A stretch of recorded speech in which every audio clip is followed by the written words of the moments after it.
ವಾಮದೇವಾಸನ part 1 ಕೈಯಿಂದ ಮಾಡಿ ನಿಧಾನ ಕೂತ್ಕೊಳ್ಳಿ. ಹಾಗೆ ಆದಮೇಲೆ ಕೂತ್ಕೊಳ್ಳಿ.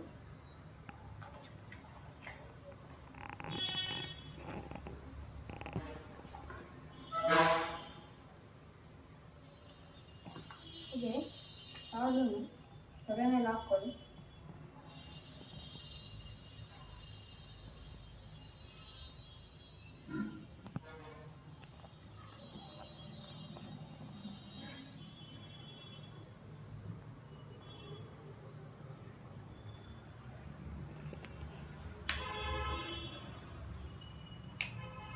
ಹಾಗೆ ತಿರುಗಿ ಕೈ ಬಿಡಿ, ಕಾಲು ಕಳಿಸಿ, ಹಾಗೆ ಮೇಲೆ ಬನ್ನಿ.